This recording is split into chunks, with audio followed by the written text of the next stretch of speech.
Sports Talker Nation, welcome back once again. It's your host, the G-Man, as we continue with our team-by-team NFL draft review. Today, we're going to talk about my beloved Philadelphia Eagles.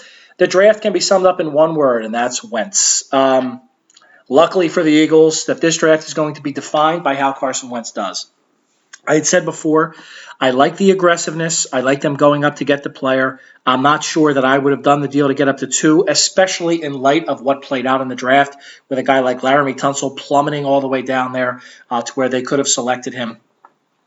But if you can get a franchise quarterback and you think he's a franchise quarterback and you're in a rare position where teams at the top don't necessarily want a quarterback and are willing to trade out, I guess you got to take the shot. So I give them credit for the shot.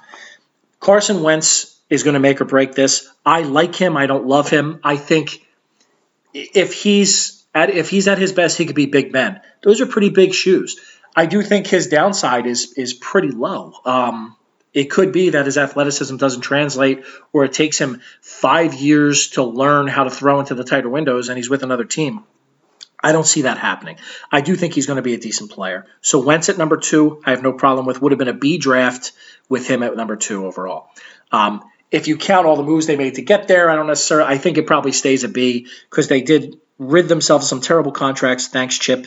But at the same time, they were overly aggressive, went up and gave up a lot for a team that has some needs.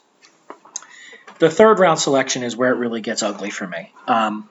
This is another one of those I'm smarter than you type drafts. And they take Isaac Seumalo, a guard, an actual guard, never played anywhere else other than center.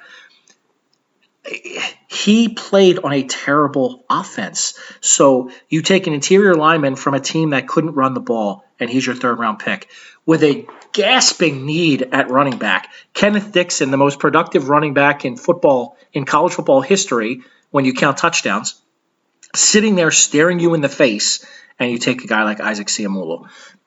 Even if this guy long-term winds up being a rotation guard, just a stupid-ass selection. So, needless to say, not happy with that. Nothing in the 4th round because of the Wentz move. Nothing in the 2nd round because of the Wentz move.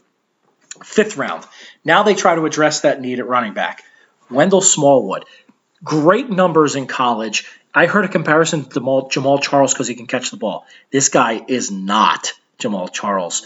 One of the funniest lines I heard about was my brother actually said to me that he was indicted on witness tampering, threatening a witness. And his note was, well, at least he's loyal, which is great that he's loyal to his boys. But I'm not sure you want that kind of problem on your team. He also had some negative tweets about Philadelphia, but let's face it, who hasn't had negative tweets about Philadelphia?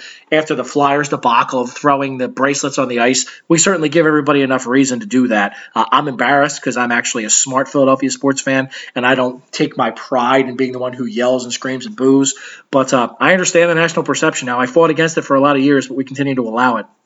So I don't care about his tweets. I don't care about social media as a general rule.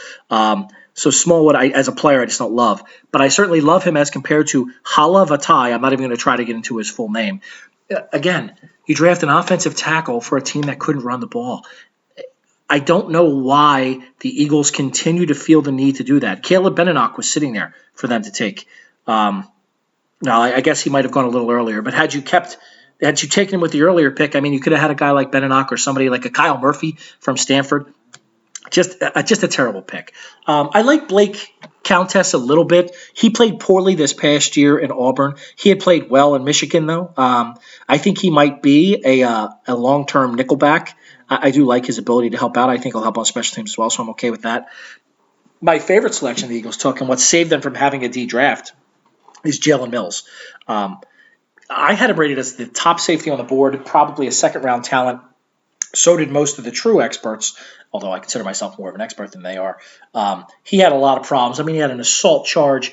You hope that a lot of these guys from LSU seem to have a lot of problems like that. You hope that he outgrows that because as a football player, he is a hell of a football player. Alex McAllister, from an outside pass rushing perspective, I understand. He's never going to get big enough to be a defensive end. He's a much better fit in a 3-4. Ironic, since we had miscast players in a 4-3 for years and years, he's a miscast player. He should be in a 3-4 outside linebacker. But I trust Schwartz. Maybe he'll find a way to make him work. Joe Walker, to me, is just a plugger, a filler, maybe special teams help. So overall, I have to give them a C-. I'm not a Negadelphia guy. I hope that Wentz turns this into an A draft. But until then, all I had going for him was Mills as the steal, Ciamalo in the third round, and leaving guys like I think I ran this by a friend of mine and said, had they just sat where they were, done the Wentz trade, they could have had Kenneth Dixon at running back in the third round. They could have taken fifth rounder Kyle Murphy for the offensive line.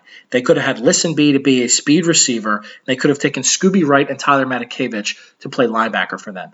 They could have had a 6-player starter draft because I think Wright and Matakevich, despite some measurable challenges, are long-term going to be starters. Instead, this is all about Wentz, maybe Mills. I mean, hopefully Mills turns this into a 2-player draft.